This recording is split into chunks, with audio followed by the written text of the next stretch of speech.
இன்றைக்கி நாட்டுக்கோழி பிரியாணி செய்ய போகிறோம். நாங்கள் 1 கிலோ நாட்டுக்கோழி எடுத்திருந்தோம். அதில் கொஞ்சம் குழம்பு வச்சுட்டு ஒரு 1/4 கிலோவுக்கு தேவையான சிக்கன் வந்து இதில் எடுத்து வச்சுருக்கேன். இப்போ இதில் கொஞ்சமாக தண்ணி சேர்த்து வாஷ் பண்ணி எடுத்துக்கலாம். ஃப்ரெஷ்ஷாக நம்ம நாட்டுக்கோழி வாங்கினோம்னா இந்த மாதிரி தாங்க இருக்கும். பார்த்தா மட்டன் மாதிரி தான் இருக்கும். இதில் கொஞ்சமாக இஞ்சி பூண்டு சேர்த்துக்கலாம். 1 ஸ்பூனு தயிர் சேர்த்துக்கலாம். காரத்துக்கு தகுந்தது கொஞ்சம் மிளகாத்தூள் சேர்த்துக்கலாம்.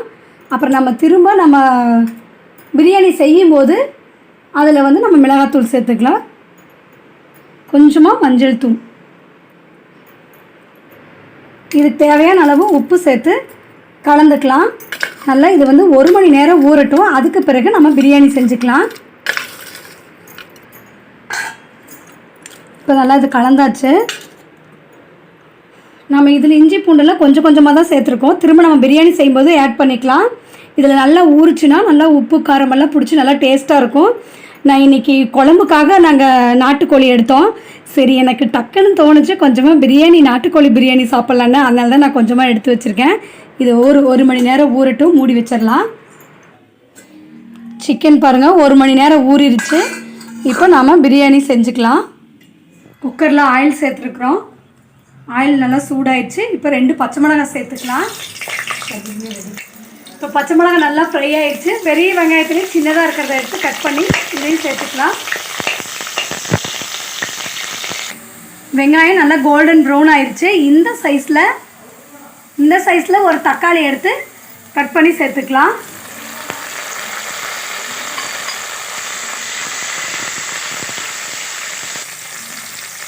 நம்ம ஏற்கனவே சிக்கனில் கொஞ்சம் இஞ்சி பூண்டு சேர்த்துருந்தோம். 1/4 கிலோ அளவுக்கு தான் செய்கிறோம். அப்புறம் இதில் கொஞ்சம் சேர்த்துக்கலாம்.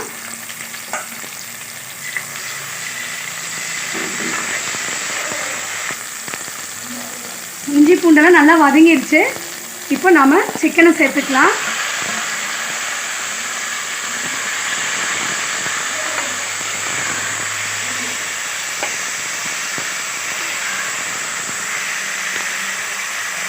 ஒரு 5 நிமிஷம் மீடியம் ஃப்ளேமில் இருக்கட்டும். அதுக்கப்புறம் நாம் பிரியாணி மசாலா சேர்த்துக்கலாம். இப்போ 5 நிமிஷம் ஆயிடுச்சு. நம்ம திறந்து பார்த்துக்கலாம்.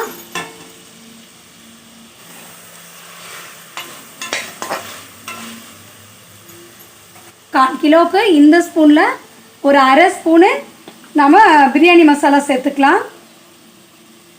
காரத்துக்கு தகுந்த மாதிரி ரெட் சில்லி பவுடர் சேர்த்துக்கலாம். நம்ம ஏற்கனவே சிக்கனில் சேர்த்துருக்கோம். இப்போ இதுக்கு மட்டும் கொஞ்சமாக சேர்த்துக்கலாம்.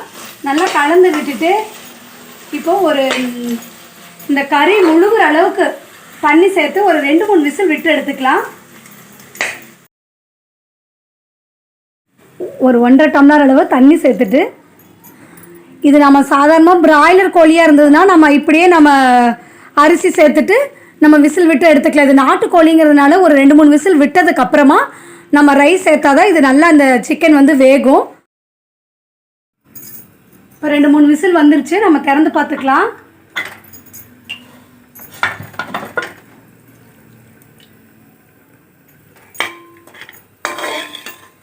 சிக்கன் நல்லா வெந்திருக்கு. நல்லா பூ மாதிரி வெந்திருக்கு பாருங்கள். நம்ம தண்ணி சேர்த்துட்டு தண்ணி கொதிச்சதுக்கப்புறம் ரைஸ் சேர்த்துக்கலாம். நான் வந்து 1/4 கிலோ ரைஸ் எடுத்துருக்கிறேன். அதுக்கு இதில் 1.5 டம்ளர் தண்ணி சேர்த்துக்கலாம்.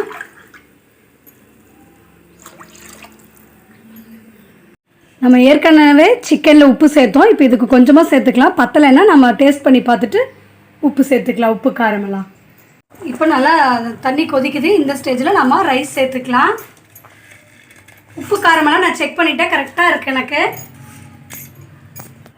புதினா இலை, மல்லி இலையை சேர்த்துக்கலாம். ஒரு 1/4 மூடி லெமன் சேர்த்துக்கலாம். கலந்து விட்டுட்டு ஒரு விசில் விட்டு எடுத்துக்கலாம். ஒரு விசில் வந்ததுக்கப்புறம் நம்ம ஸ்டவ் ஆஃப் பண்ணிக்கலாம். பிரியாணி ரெடி ஆயிடுச்சு. இப்போ திறந்து பார்த்துக்கலாம். நாட்டுக்கோழி பிரியாணி ரெடி.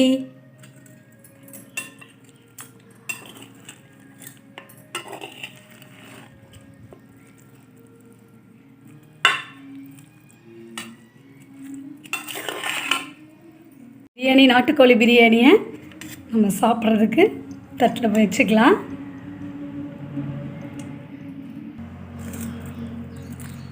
அப்புறம் ஃபிஷ் ஃப்ரை,